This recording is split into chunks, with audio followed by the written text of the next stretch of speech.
Good morning बच्चों। कक्षा 11 की हिंदी क्लास में आपका स्वागत है। बच्चों चलिए हम कृष्णा सोबती जी द्वारा रचित पाठ मियाँ नसरुद्दीन पढ़ते हैं। देखिए बड़ा मनोरंजक पाठ है ये। आप सब एक बार इसको पढ़ ज़रूर लीजिएगा बच्चों।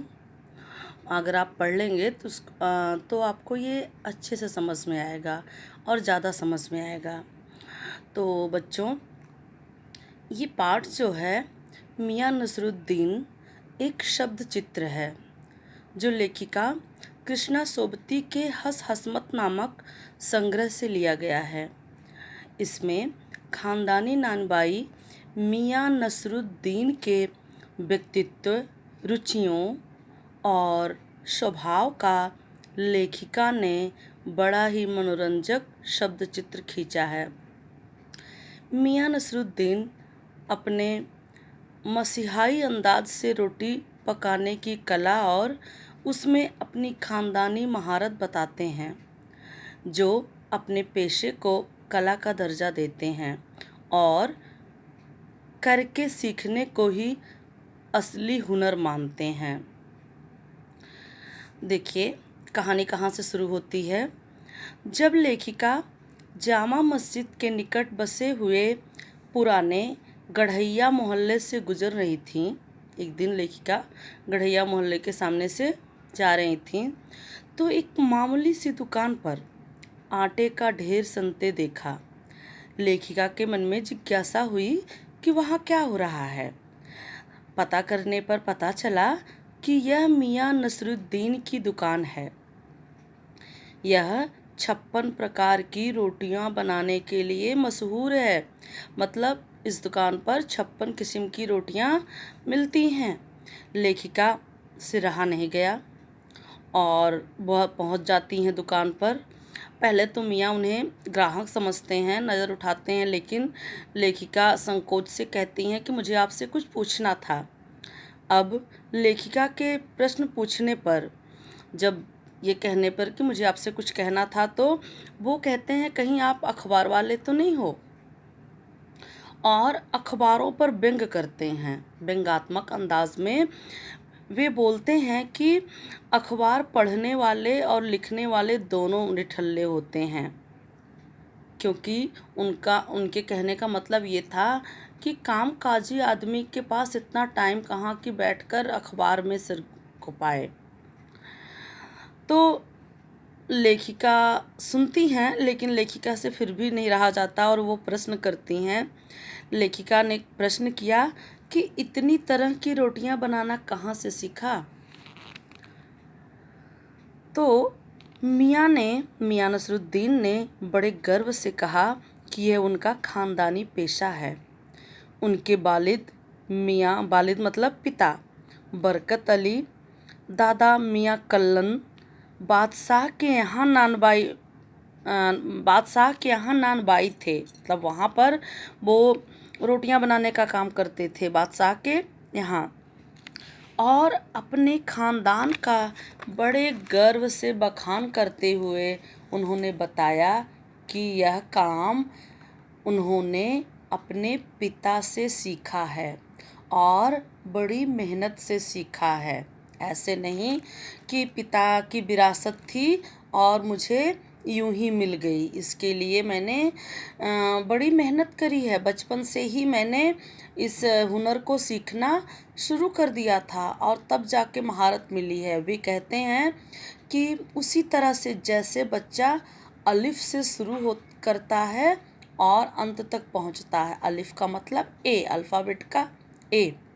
उर्दू में उनका अल्फ़ाबेट शुरू होता है पहला अलिफ, जैसे इंग्लिश में ए है और हमारी हिंदी में का माना जाता है। तो का से शुरू करके क्या तक पहुंचना। जैसे बच्चा पहली कक्षा से मतलब नर्सरी केजी से वो अंत तक पहुंचता है, ऊंची ऊंची डिग्रियां लेता है, उसी तरह से मियाँ बताते हैं कि हमने बर्तन धोए, भट्टी बनाना, भट्टी को आँच देना आदि छोटे छोटे काम बड़ी मेहनत से किया, तब कहीं जाकर इस हुनर में पारंगत हुए हैं। और इस तरह से लेखिका उनसे कई तरह के सवाल करती हैं। वह उनके बारे में और उनकी नानबाई बनाने की कला के बारे में बहुत कुछ जानना चाहती हैं, लेकिन मियाँ नसरुद्दीन कुछ सवालों के जवाब देते हैं और कुछ सवालों पर वो झुँझला जाते हैं। अंत में लेखिका के सवालों से पीछा छुड़ाने के लिए वे बब्बन मियाँ जो उनके यहाँ काम करते थे, कारीगर थे, बब्बन मियाँ को भट्टी सुलगाने का आदेश देने लगते हैं।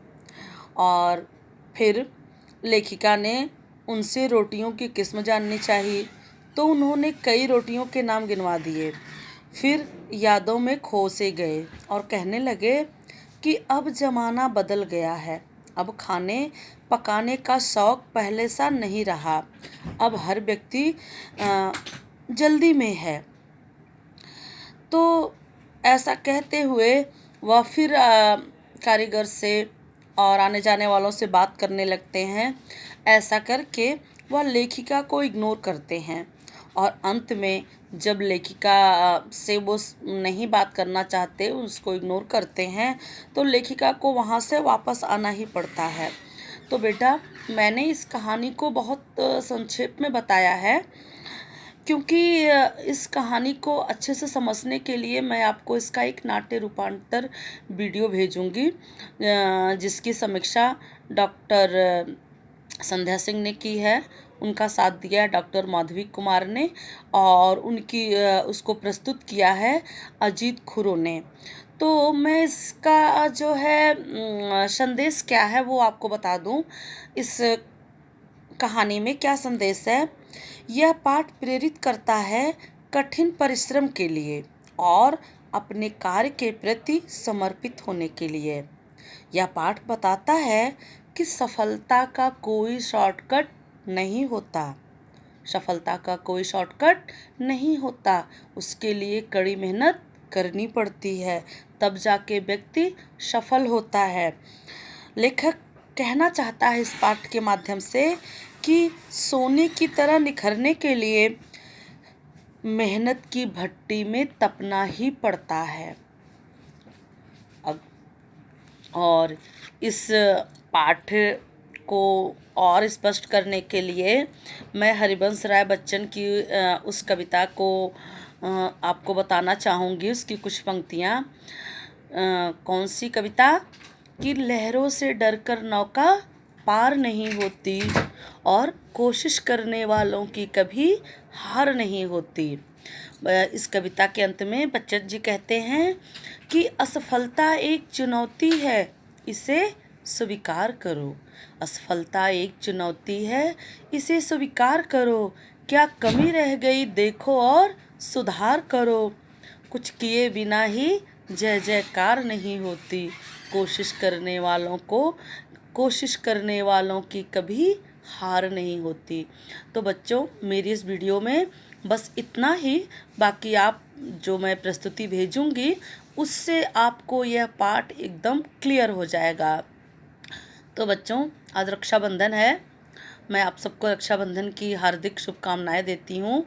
हैप्पी रक्षाबंधन बच्चों।